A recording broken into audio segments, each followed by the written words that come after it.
Hey Oncers, thanks for tuning into EskimoTV. I'm your host, Jason Escamilla, and I'm going to be talking about Once Upon a Time, Season 7, Episode 7, Eloise Gardener, and Episode 8, Pretty in Blue, as both of these episodes premiered on the same evening as a part of a 2-hour special.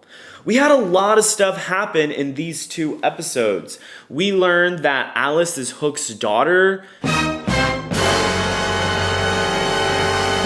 Lady Tremaine learns that Drizella is awake and learns of her plan. We see that Lady Tremaine ends up getting arrested as Hook discovers that Mother Gothel is being held captive, who he believes is Eloise Gardener.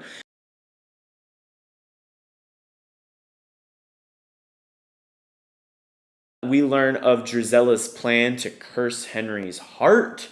And then we see that Rumple is still denying that he is Rumplestiltskin. Regina tries to get him to admit it, and he just will not. And at the end of the episode, Regina and Henry decide to skip town to visit someone that Victoria Belfrey has exiled.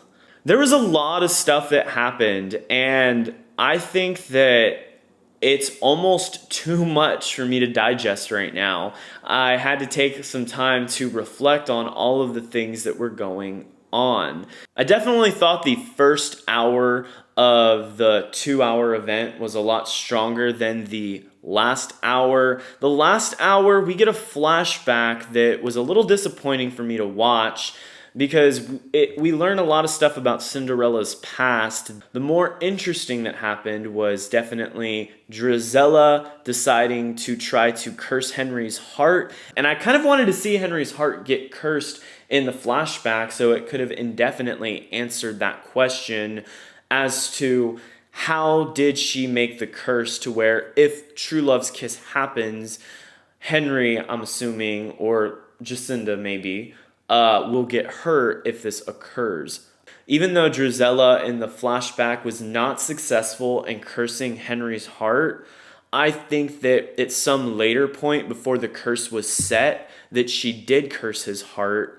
And so that way true love's kiss will have major consequences. I do feel like these episodes have a lot of things in them and a lot of mysteries, but unlike a typical mystery where one mystery leads to another, the writers are putting so many mysteries involved that I'm having trouble kind of keeping track of everything that's going on, that I hope we get some answers that are satisfying soon, and I hope that the plot becomes more cohesive. I feel like Hook's kind of off in his own world, doing his own thing. Rumple's doing his own thing. Regina and Henry are now doing their own thing.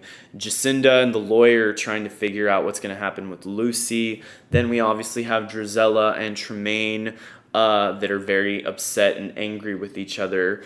And I feel like the plot's kind of all over the place. And though we're getting a lot of information, I feel like it's very not cohesive. Although the second hour of the premiere was not my favorite, I did think that they ended the episode on a good note that has me excited for the next episode that is going to be showing.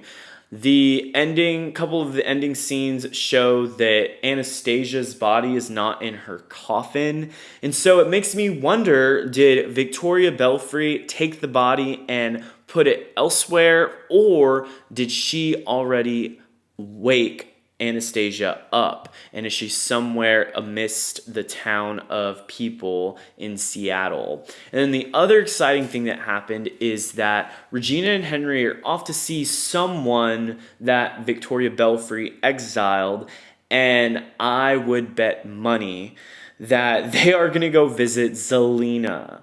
If that is the case, which I have no idea who else it could be, it has to be Zelina. Although these episodes had a lot of good, interesting information, I really do feel like the plot's a little bit all over the place. There's just a lot of stuff that's going on, a lot of bombshells that we're getting presented with, and I feel like there's more questions than there are answers. And while I love questions, I want to get some satisfying answers. The writers are prompting so many questions, it makes me wonder, are they going to be able to answer all of the mysteries that they've presented to us in a satisfying way, or are they just throwing questions at us to give us that suspense feeling that is a good feeling to have, but I just don't want to be let down. I'm going to give these episodes of Once Upon a Time a C+.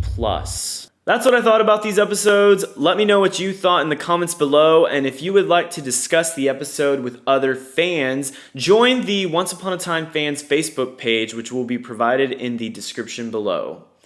And as always, if you enjoyed this review, like this video, and subscribe to EskimoTV, where you can definitely look forward to more icy and chilly Once Upon a Time reviews each week.